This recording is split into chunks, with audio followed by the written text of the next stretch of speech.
Assalamualaikum warahmatullahi wabarakatuh. Anak ibu sekalian, kita ketemu lagi dengan pembelajaran PPKN pada hari ini. Anak-anak ibu, kita sebelum melanjutkan belajar, marilah kita berdoa terlebih dahulu agar pembelajaran hari ini dapat berjalan dengan baik. Berdoa mulai. Selesai. Terima kasih kalian sudah berdoa untuk pembelajaran hari ini agar dapat berjalan dengan baik. Untuk kali ini, pertemuan ibu kali ini adalah melanjutkan materi minggu yang lalu, yaitu mengenai materi persatuan dan kesatuan bangsa dalam Negara Kesatuan Republik Indonesia. Sub pokok yang akan ibu sampaikan pada pertemuan ini adalah kehidupan bernegara dalam konsep Negara Kesatuan Republik Indonesia. Jadi ini merupakan pertemuan sesi untuk kedua, kelanjutan dari minggu yang kemarin. Kita akan bahas satu persatu. Materi yang akan kita bahas yaitu sistem pemerintahan Indonesia sebelum perubahan Undang-Undang Dasar Negara Republik Indonesia tahun 1945. Jadi ini sistem pemerintahan yang sebelum amandemen. Yang kedua adalah sistem pemerintahan Indonesia setelah perubahan Undang-Undang Dasar Negara Republik Indonesia tahun 1945. Nah, yang materi yang B ini adalah sistem pemerintahan setelah bangsa Indonesia melakukan amandemen terhadap Undang-Undang Dasar. Dan yang ketiga materinya adalah variasi sistem pemerintahan Indonesia setelah perubahan Undang-Undang Dasar Negara Republik Indonesia tahun 1945. Nah, nanti kita akan lihat sistem pemerintahan yang sekarang yang sedang berlangsung itu ada variasi-variasi perubahan dari yang sebelum amandemen ke yang sesudah amandemen. Kita akan lihat satu persatu. Materi pertama yaitu sistem pemerintahan Indonesia sebelum perubahan Undang-Undang Dasar Negara Republik Indonesia tahun 1945. Jadi di sini sistem pemerintahan sebelum terjadinya amandemen. Kita akan lihat satu persatu. Yang pertama, Indonesia ialah negara yang berdasar hukum, tidak berdasarkan atas kekuasaan belaka. Artinya memang negara Indonesia bukan hanya berdasarkan hukum saja, tapi berdasarkan hukum, akan tapi tidak berdasarkan karena kekuasaan. Yang kedua, pemerintahan berdasarkan atas sistem konstitusi. Jadi sistem pemerintahannya berdasarkan hukum yang berlaku di Indonesia, yaitu hukum dasar. Tidak bersifat absolutisme, artinya tidak berdasarkan kekuasaan yang tidak terbatas, kekuasaan penuh. Jadi pemerintahannya berdasarkan hukum yang berlaku. Terus yang ketiga, kedaulatan rakyat dipegang oleh suatu badan bernama MPR. Kita ulang lagi, kedaulatan rakyat dipegang oleh MPR sebagai penjelmaan seluruh rakyat Indonesia. Yang PR ini adalah merupakan penjelmaan rakyat Indonesia. Kemudian MPR memegang kekuasaan negara yang tertinggi, sedangkan presiden harus menjalankan haluan negara menurut garis-garis besar yang telah ditetapkan oleh majelis atau oleh MPR. Jadi di sini terlihat bahwa yang menentukan garis-garis besar yang akan kita jalankan selama ke depan itu MPR yang membuatnya, yang akan dijalankan oleh presiden. Kemudian di sini nomor keempat, presiden ialah penyelenggara pemerintah negara yang tertinggi di bawah MPR.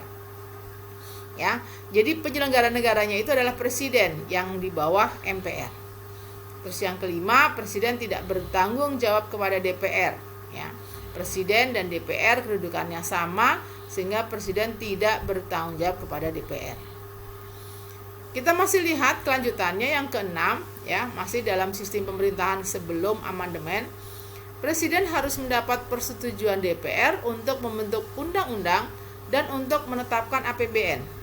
Jadi setiap tahunnya kalau menetapkan APBN ini presiden harus mendapatkan persetujuan DPR. Dan juga ketika presiden akan membentuk undang-undang, maka harus mendapatkan persetujuan DPR bagaimana undang-undang itu akan dilanjutkan atau tidak. Yang ketujuh, menteri negara ialah pembantu presiden, ya. Jadi menteri nih, para kabinet itu adalah pembantu presiden. Menteri negara tidak bertanggung jawab kepada DPR. Jadi menteri bertanggung jawabnya kepada presiden. Kedudukannya bukan bergantung kepada DPR, melainkan bergantung kepada presiden. Ya, kembali lagi, menteri itu adalah pembantunya presiden. Oleh karena itu bertanggung jawabnya kepada presiden. Yang kedelapan, kekuasaan kepala negara tak terbatas. Artinya kepala negara itu justru memiliki keterbatasan. Di sini kalimatnya tak terbatas. Jadi tak terbatas. Tak terbatas kan berarti luas sekali, ya, tapi tidak sangat luas itu. Yang terakhir, DPR tidak bisa dibubarkan oleh presiden karena kedudukannya sama. Kita lanjutkan. Nah, sekarang kita lihat sistem pemerintahan Indonesia setelah perubahan, artinya setelah amandemen. Ya, kita membandingkan dengan yang tadi sudah dibahas. Pertama, negara Indonesia negara kesatuan yang berbentuk republik. Jadi ini pernyataan bahwa negara kita kesatuan yang bentuknya republik. Kemudian MPR terdiri dari anggota DPR, anggota DPD yang dipilih melalui pemilu. Jadi MPR yang sekarang pure itu hasil dari pemilu, yaitu anggota DPR dan anggota DPD. Kemudian yang ketiga, Presiden Republik Indonesia memegang kekuasaan pemerintahan dibantu seorang wakil presiden. Presiden dan wakil presiden dipilih dalam satu pasangan secara langsung oleh rakyat. Jadi di sini presiden tidak sendiri, tapi presiden dibantu oleh wakil presiden. Ini menjadi pasangan dari mulai pemilihan, ya, sudah memiliki pasangan. Nah, presiden di sini dan presiden dan wakil presiden di sini berdasarkan adalah pemilu langsung yang dipilih oleh rakyat. Kemudian presiden dan wakil presiden dapat diberhentikan dalam masa jabatannya oleh MPR atas usul DPR.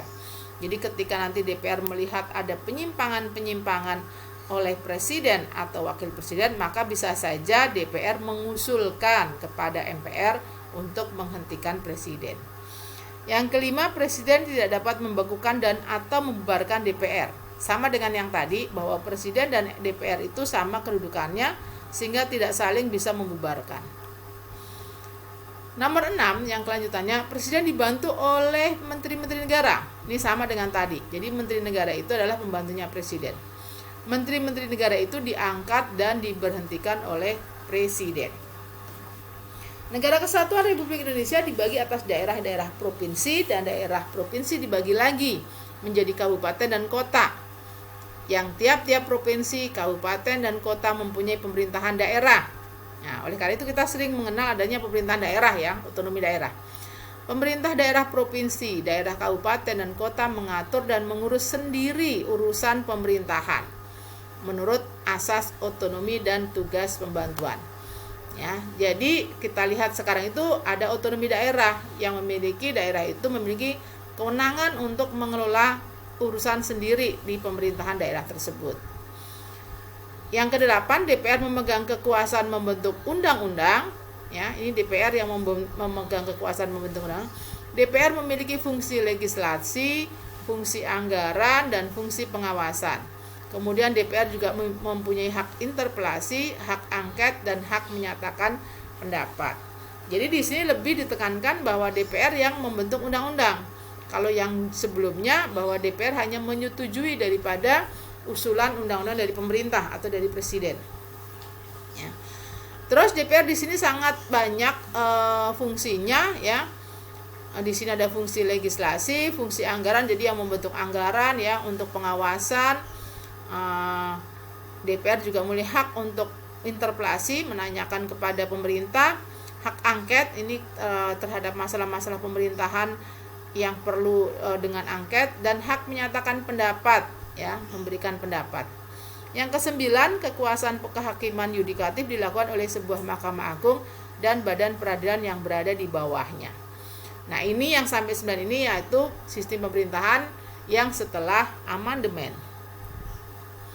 Kita lihat sekarang materi yang ketiga, yang C, yaitu variasi sistem pemerintahan Indonesia setelah perubahan Undang-Undang Dasar Negara Republik Indonesia tahun 45. Jadi, tadi sudah dibahas sistem pemerintahan sebelum amandemen dan sistem pemerintahan sesudah amandemen.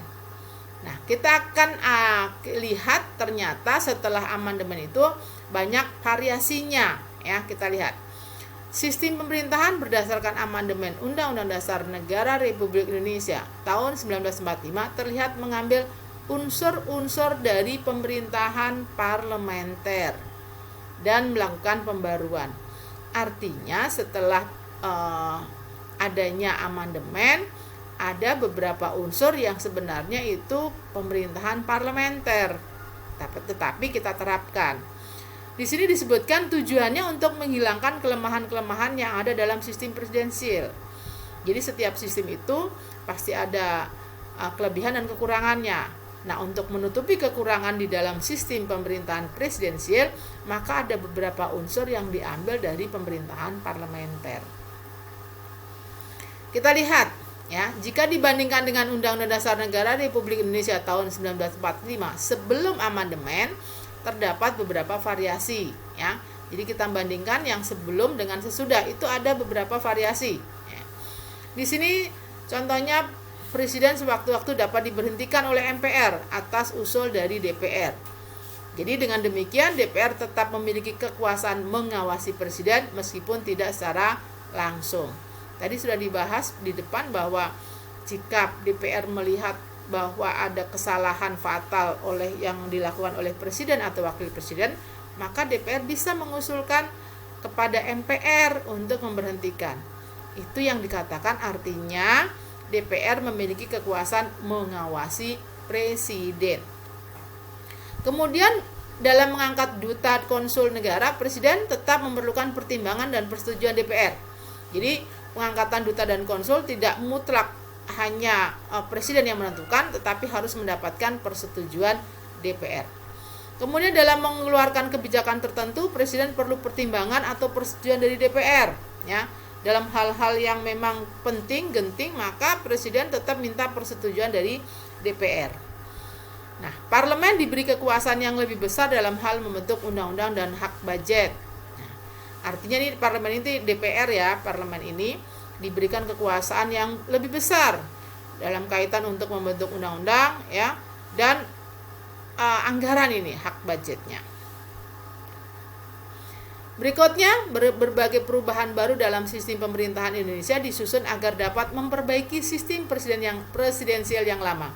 Tadi Ibu sudah sampaikan bahwa kita sebenarnya menggunakan sistem presidensial, tetapi ada beberapa kelemahan sehingga kita mengambil beberapa unsur dari sistem parlementer ya. Kalau di sini justru ada perubahan baru yang di sini perubahannya dalam rangka memperbaiki sistem pemerintahan presidensial.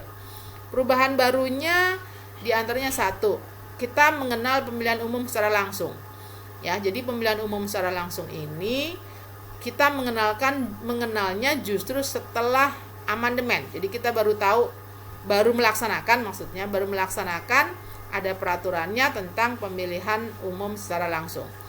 Kemudian sistem bikameral, bahwa MPR itu terdiri dari DPR dan DPD yang dua-duanya adalah hasil pemilu secara langsung oleh rakyat. Nah, pembaruan berikutnya adalah mekanisme check and balance. Jadi dalam sistem pemerintahannya selalu ada pengawasan ya, pengawasan secara seimbang yang dilakukan oleh DPR. Terus yang terakhir, pemberian kekuasaan yang lebih besar kepada DPR untuk melakukan pengawasan dan fungsi anggaran. Ini tadi sudah Ibu singgung bahwa setelah amandemen itu DPR lebih banyak diberikan kekuasaan lebih besar dalam kaitan pengawasan terhadap pemerintah dan juga kaitan dengan fungsi anggaran. Baiklah anak-anak, itu materi untuk sesi yang kedua. Kita potong dulu sesinya agar kalian bisa memahami materi yang sedikit ini.